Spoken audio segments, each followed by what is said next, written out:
జరగాలని ఆ విఘ్నాధిపతిని ప్రార్థించే పూజా కార్యక్రమం జరుగుతోంది. వేద పండితులు ముఖ్యమంత్రి గారి చేత పూజా కార్యక్రమం నిర్వహింపచేస్తున్నారు. ఆ తర్వాత విగ్రహావిష్కరణ ఉంటుంది.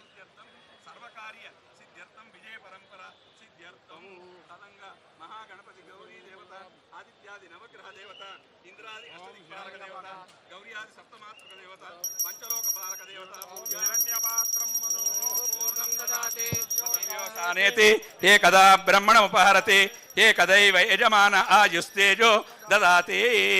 ఓం ధ్రువంతే రాజా వరుణో ధ్రువం దేవో బృహస్పతి మంగళం భగవాన్ విష్ణు మంగళం గరుడధ్వజ మంగళం పుండరీకాక్ష మంగళం మంగళాయతనోరి మంగళం భగవాన్ శంభో మంగళం వృషభధ్వజ మంగళం పార్వతీనాథ మంగళాయతనోర.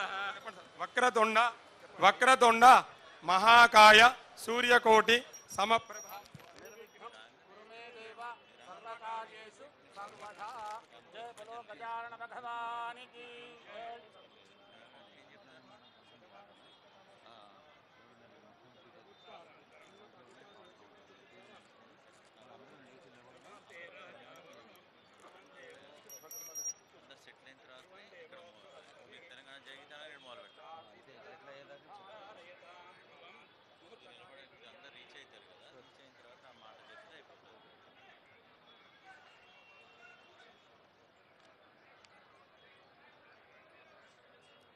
అద్భుతమైన దృశ్యాన్ని ఆవిష్కరిస్తున్న సందర్భం ఇది, విగ్రహావిష్కరణ.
ఆ దృశ్యాన్ని కెమెరాల్లో బంధించే, సెల్ ఫోన్లలో బంధించే ఆనందంలో మరి జయధ్వానాలు మర్చిపోతున్నాం. మరొకసారి గట్టిగా కరతాళధ్వనులతో రాజీవ్ గాంధీ గారికి జయధ్వానాలు పలుకుదాం.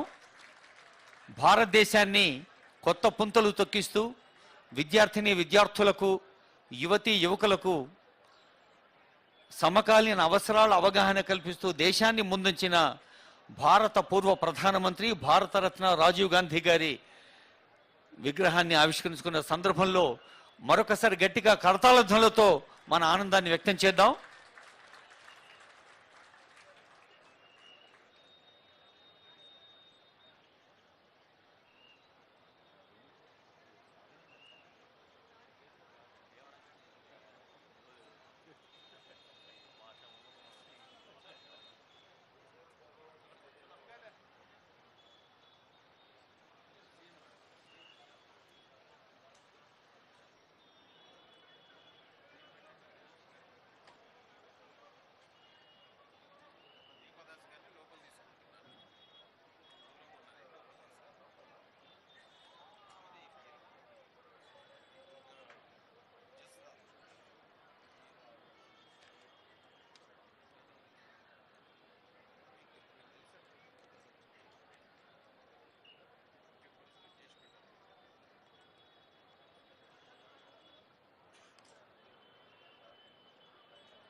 చిరునవ్వులు చిందిస్తూ ఒక ఆశావహ దృక్పథంతో, సానుకూల దృక్పథంతో ఆలోచిస్తే సాధించలేనిది లేదు అనే స్ఫూర్తి ఆ విగ్రహం మనకు అందిస్తోంది.